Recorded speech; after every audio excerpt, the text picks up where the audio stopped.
La información presentada a continuación por Iván Darío Moreno, PhD, rector y fundador de Zion International University, es el resultado de sus estudios y conocimientos personales y representa la opinión de él y sus marcas. Sin embargo, la decisión de asumir, escuchar o interiorizar la información suministrada es responsabilidad de cada uno.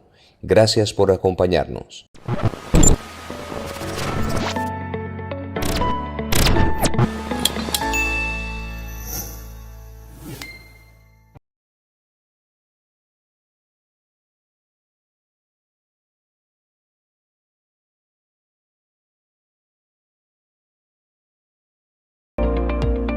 Hola, muy buenos días, tardes y noches a todos ustedes. Les sale Iván Darío Moreno. Bienvenidos a mi programa de neuroeducación. En esta vez les voy a hablar sobre un tema muy interesante que se llama la atención. Y bueno, primero hay que preguntarnos qué es la atención. Y no ha sido fácil definir la atención. La psicología lo define de una manera, la biología de otra, los neurocientíficos de otra. Es decir, definir la atención no es fácil. Y dependiendo de la noción de atención, pues así mismo va a ser la manera en cómo la vamos a estudiar. Entonces, ha habido como muchos estudios precisamente por las diferentes maneras de ver la atención. Yo les voy a nombrar algunas de las cosas que se han descubierto cuando se habla de atención. Ante todo, la atención podemos decir que sí es en efecto un proceso cognitivo, o sea, algo que pasa en nuestro cerebro que se enfoca en una información, en algo específico. Por ejemplo, cuando nos dicen ponga atención o usted no puso atención, quiere decir que por alguna razón su mente estaba divagando en otras cosas que para su cerebro eran más importantes que eso que se supone que usted debería estar digamos, a eso que usted debería estar poniéndole atención. Entonces, hay algo en nuestro cerebro que hace que pongamos nuestro enfoque en algo específico. La pregunta es, ¿por qué nuestro cerebro a veces se enfoca en cosas? ¿O por qué a veces cuando queremos hacer algo productivo, por ejemplo, estudiar o aprender algo nuevo, como que nos distraemos y el cerebro como que empieza a divagar en otras cosas, ¿sí? Entonces todos esos mecanismos se han querido estudiar realmente desde el punto de vista de la neurociencia, qué es lo que está pasando en el cerebro y por qué es tan importante entenderlo para fines, por ejemplo, del aprendizaje. Entonces, ¿qué ha encontrado pues la ciencia en general? Por ejemplo, que la atención está muy relacionado con la percepción del sentido, es decir, del color, la intensidad y la orientación. Es muy interesante esto porque seguramente ustedes algo les llama la atención, por ejemplo, un color, una forma, un olor, un gusto, o sea, los sentidos se activan ante algo. Entonces ustedes pueden hacer el experimento con sus familiares de tratar de ver, por ejemplo, una fotografía y después cómo reproducirla y cada uno se dará cuenta que cada uno puso la atención en algo diferente de la fotografía. Seguramente alguien puso la atención en el color, en la forma, en algún elemento de la fotografía. La pregunta es ¿por qué? ¿No se supone que nosotros todos estamos viendo lo mismo? ¿No se supone que estamos escuchando lo mismo? ¿No se supone que estamos tocando lo mismo? Y resulta que no. Es decir, nuestro cerebro solamente se enfoca en lo que le interesa, en lo que le parece significativo para él, ¿sí? Y esto nos puede ayudar mucho a entender el por qué a veces estamos con alguien y, por ejemplo, eso pasa mucho en las relaciones de pareja, que digamos uno de ellos puso la atención en otra cosa y la otra persona en otra cosa y no se entiende y hay una discusión, es porque sus cerebros estaban mirando algo muy diferente de lo mismo. Es decir, es como si hubiera un bosque y cada uno está mirando un árbol diferente. Entonces, es muy interesante ver cómo cada cerebro está poniendo atención a cosas muy diferentes. Se ha descubierto, por ejemplo, que en los bebés hay mucha atención, por ejemplo, en el olor de la madre, ¿sí? Y también en el gusto de la leche. También se ha descubierto que el cerebro reconoce patrones. Un patrón es simplemente algo geométrico que se repite, por ejemplo, una espiral, ¿no? Una espiral que va así, o varios cuadros que se van, digamos, multiplicando, ¿sí? Esos son patrones. En la naturaleza existen muchos patrones, entonces parece que el cerebro también como que ubica esos patrones que le llaman más la atención por alguna razón y los categoriza. También se ha descubierto que el cerebro siempre se enfoca en lo novedoso, ¿sí? En lo novedoso, en lo diferente. Entonces, cada vez que hay algo que está fuera de lugar, el cerebro inmediatamente se enfoca en eso, en lo que es diferente, en lo que es novedoso, en lo que es nuevo.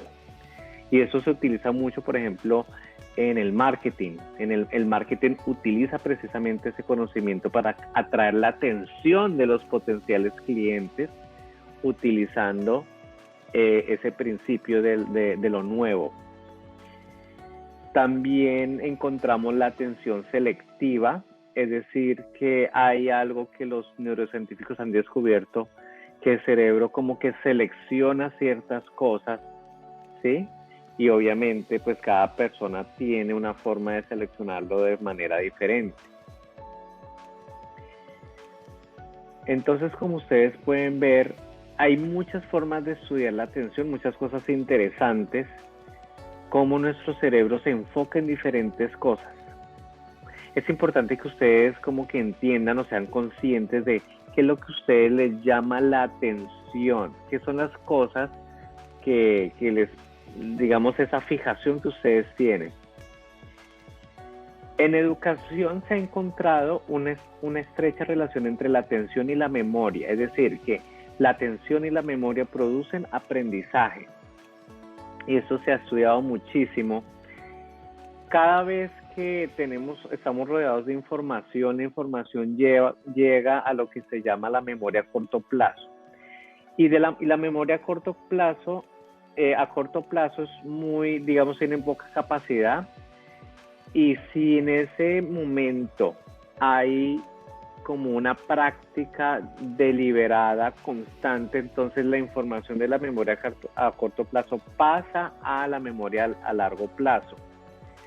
Pero para que llegue primero a la memoria a largo plazo, la vía es la atención, ¿sí?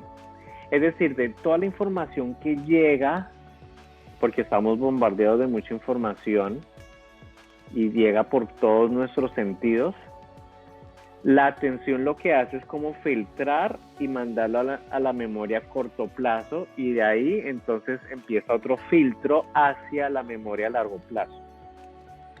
Este mecanismo es muy importante tenerlo en cuenta precisamente en los procesos de aprendizaje.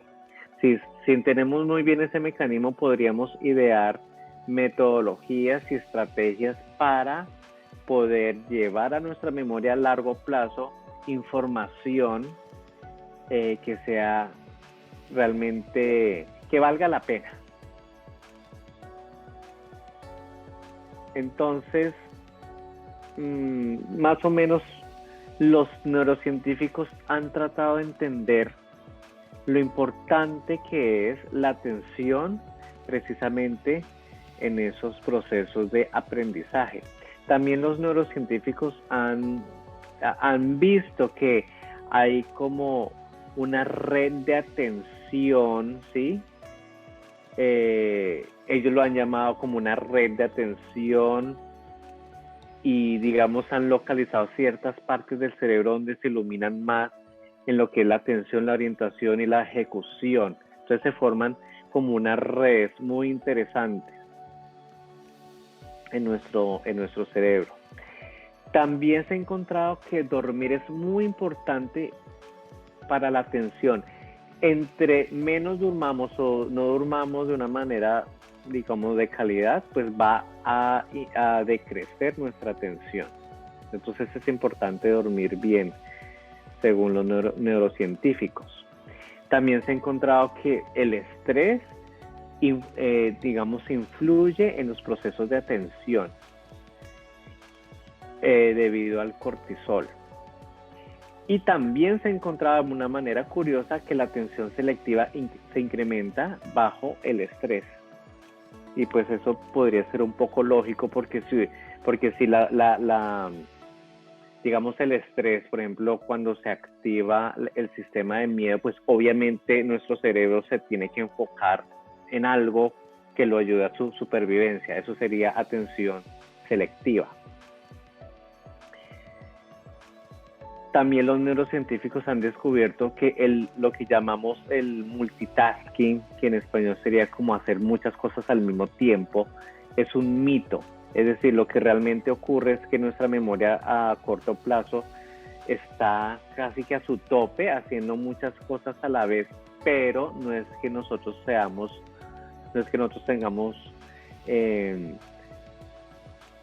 o que nuestro cerebro se haya diseñado para hacer muchas cosas al mismo tiempo. Es decir, realmente para el cerebro eso es un desgaste de energía, un desgaste, y realmente nuestro cerebro fue, digamos, o está diseñado más bien para aprender de una forma enfocada. Por eso se aconseja que si se quiere estudiar algo, se debe estudiar algo, digamos, algo poquito, pausado, ¿sí? O sea, como con una práctica deliberada, pausada, para lograr que la información llegue en últimas a la memoria a largo plazo. Porque si se hacen varias cosas al tiempo, claro, se pueden hacer varias cosas al tiempo, pero estamos gastando mucha energía y realmente pues, muchas de esas cosas son automáticas. Pero la atención consciente sí requiere una práctica enfocada, la atención consciente, para que ustedes la tengan en cuenta. También es importante entender que nuestro cerebro, debido precisamente a lo que se llama esa carga cognitiva de la memoria a corto plazo, o sea, la memoria a corto plazo se llena, ¿sí? Y cuando se llena, se cansa. Entonces eso quiere decir que si ustedes están estudiando y están viendo algo, o sea, están adquiriendo mucha información y pasan más de 120 minutos, ya se les va a llenar su memoria a corto plazo y ya empieza el aburrimiento, la distracción, ¿sí? O sea, cuando tienen ustedes esos síntomas, significa que ya se les está llenando su memoria a corto plazo. Es importante parar, hacer un receso, descansar, ¿sí? Y pues eso les ayudará a ustedes a que entiendan que esos procesos de aprendizaje tienen que ser por intervalos. Bueno, pues eso es un poco lo que quería decirles sobre la atención. Hay muchísimo más, pero pues esta emisión es muy corta para eso. Yo les sugiero a ustedes que sigan investigando, que sigan leyendo. Muchísimas gracias por atender a este programa y los espero en otra emisión de Neuroeducación. Hasta luego. La información que acabamos de presentar por Iván Darío Moreno, PhD, rector y fundador de Zion International University, es el resultado de sus estudios y conocimientos personales y representa la opinión de él y sus marcas. Sin embargo, la decisión de asumir, escuchar o interiorizar la información suministrada es responsabilidad de cada uno. Gracias por acompañarnos.